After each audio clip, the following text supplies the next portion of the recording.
بھی کیا سب ٹھیک ہے ٹھیک ہے سر جی آپ سے یہ مسئلہ پوچھنا تھا سر جو یہ ہم لوگ نکاح کرتے ہیں اس کے لیے کیا اگر جیسے یہ برات وغیرہ رضامندی ہوتی ہے دونوں گھر والوں کی لڑکی اور لڑکے والوں کی تو کیا لڑکے کا تو معلوم نہیں اگر لڑکی کو جو کلمہ پڑھاتے ہیں نکاح جیسے بولتے ہیں قبول ایسا کرنا اسلام میں ضروری ہے کہ یہاں خالی وہ سکنے اپنے سین کر دے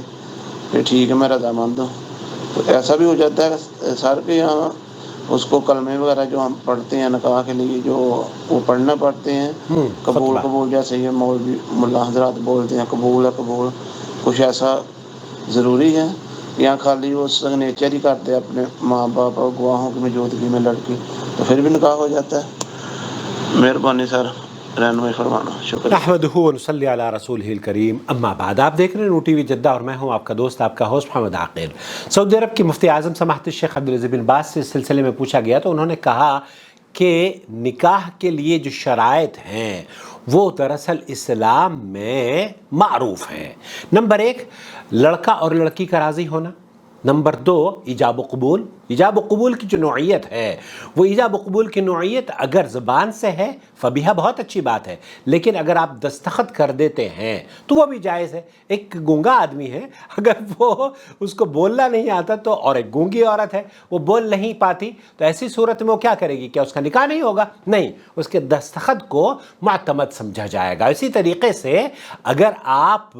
لیکن ہمارے یہاں جو رواج ہے وہ یہ کہ کلمہ پڑھایا جاتا ہے، غالباً انہوں نے بھی یہی کہا۔ پہلی بات تو یہ کہ مسنون عمل ہے، اگر وہ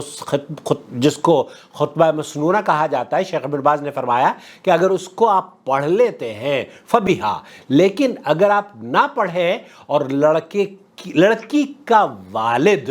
لڑکے سے یہ کہہ دے کہ میں نے اپنی بیٹی تمہیں نکاح میں دی، بیٹی کا نام میری یہ ہے، اور وہ قبول کر لیتا ہے تو نکاح ہو گیا۔ 2 گواہ موجود ہیں، مہر آپ نے رکھ لیا ہے اور پھر اس کا اعلان ہو گیا تو یہ کافی ہے۔ لیکن اگر مسنون طریقے سے آپ صحیح طریقے سے نکاح کرنا چاہتے ہیں تو نکاح کے سلسلے میں خطبہ پڑھ لیجئے، اور خطبے میں یہ نہیں ہے کہ آپ وہ اس کو ہمارے یہاں کہا جاتا ہے کہ 3 مرتبہ کلمہ پڑھو، کلمہ بھی پڑھوایا جاتا ہے اور پہلے تو اس کو مسلمان کیا جاتا ہے، پھر اس کے بعد اس کو نکاح اس کا پڑھایا جاتا ہے۔ تو کلمہ پڑھوانا شرط نہیں ہے، کلمہ پڑھوانا ایون کہ خطبہ بھی جو خطبہ مسنونہ ہے اگر وہ آپ نہیں پڑھتے تو نکاح پھر بھی جائز ہے۔ خطبہ مسنونہ اگر نہیں پڑھتے اور لڑکا خود اپنے سسر سے یہ کہتا ہے کہ میں آپ کی بیٹی کو اپنے نکاح میں لیتا ہوں، فلانی لڑکی کو آپ کے اس کا نام لے کر کہے کہ میں اپنے نکاح میں لیتا ہوں، اور سسر آپ کا یہ کہہ دے کہ مجھے قبول ہے، میں نے آپ کو اپنی بیٹی دے دی، اس طریقے سے بھی نکاح ہو جاتا ہے۔ یا لڑکا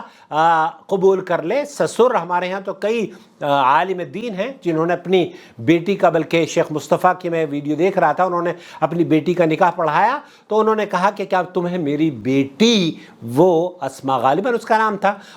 کہا کہ کیا تمہیں میری بیٹی قبول ہے؟ تو اس لڑکے نے کہا کہ ہاں مجھے قبول ہے، اور اس پر آپ نے تھوڑی سی تقریر کری اور بات ختم ہو گئی۔ تو کلمہ پڑھنا اسلام میں، جس کو آپ کلمہ کہہ رہے ہیں نا، لا الہ الا اللہ محمد رسول اللہ، ایسا پڑھایا جاتا ہے، بلکہ 3 مرتبہ کہا جاتا ہے قبول ہے قبول ہے 3 مرتبہ تو قبول کروانا شرط نہیں ہے، 1 مرتبہ ہی کہہ دیا وہ کافی ہے۔ تو خطبہ جس کو کہتے ہیں خطبہ مسنونہ، یہ مسنون عمل ہے، اگر کوئی پڑھ لیتا ہے فبیہا، لیکن اس کے بعد جو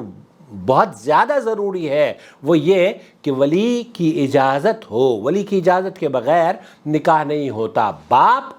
ولی لڑکی کا جو والد ہے وہ نکاح ہو میں اس کی رضامندی شامل ہو، یا لڑکا لڑکی کے والد خود یہ کہیں کہ میں نے آپ کو اپنی بیٹی نکاح میں دے دی، اور لڑکا قبول کر لیتا ہے، وہاں پر گواہ بھی موجود ہیں، وہاں پر کسی مولوی کی موجودگی نہیں ہے، کوئی قاضی نہیں ہے، تو نکاح ہو جاتا ہے۔ اور آپ کا یہ فرمانا، آپ کا یہ پوچھنا کہ صرف دستخط سے نکاح ہو جاتا ہے، دستخط سے بھی نکاح ہو جاتا ہے، کیونکہ دستخط معتمد چیز ہیں۔ یہ دستخط آپ اس وقت کر رہے ہوتے ہیں نا جب آپ کسی معاہدے پر کسی معاہدے سے اتفاق کر رہے ہوتے ہوں۔ تو جب اتفاق آپ کسی معاہدے پر کر رہے ہیں، اپنے دستخط کر رہے ہیں، تو اس بات کا اقرار کر رہے ہیں کہ میں اس معاہدے کو پورا کروں گا، اور مسلمان اپنے معاہدوں کی شرائط پر پورا اترتا ہے۔ تو آپ اگر زبان سے کہہ لیتے ہیں فبیہا، بہت اچھی بات ہے۔ اگر زبان سے نہیں بھی کہتے اور دستخط کر دیتے ہیں، جیسے بہت سارے لوگ ہیں ایکسیپشنل کیسز، گونگے ہیں، تو وہ کیسے کہیں گے؟ ظاہر ہے وہ دستخط کر دیں گے۔ تو نکاح کے لیے جو شرائط ہیں وہ یہ کہ ولی کی اجازت ہو، ایجاب و قبول ہو، اور گواہ ہو، مہر ہو، بس اتنا کافی ہے۔ واللہ اسلام میں نکاح کے سلسلے میں بہت آسانیاں ہیں، طلاق میں بڑی مشکل ہے، طلاق دینا بڑا مشکل کیا ہے اسلام نے۔ آپ اور ہمارے درمیان آج کل طلاق تو بہت آسان ہو گیا ہے، لیکن نکاح بہت مشکل کر دیا ہے۔ اللہ ہمیں الٹا کرنے کی توفیق بخشے، آمین یا رب العالمین۔ الٹے سے مراد نکاح کو آسان کریں اور طلاق کو اس کے راستے تنگ کریں، جیسے ہم سعودی عرب کے مفتیان کرام کے فتاوی جات اردو میں نقل کر کے آپ کی خدمت میں پیش کرتے ہیں ہمارے اپنے اس چینل پر۔ وما أرسلنا من قبلك إلا رجالا نوحي إليهم فاسألوا أهل الذكر إن كنتم لا تعلمون بالبينات والزبر وأنزلنا إليك الذكر لتبين للناس ما نزل إليهم ولعلهم يتفكرون أفأمن الذين مكروا السيئات أن يخسف الله بهم الأرض أو يأتيهم العذاب من حيث لا يشعرون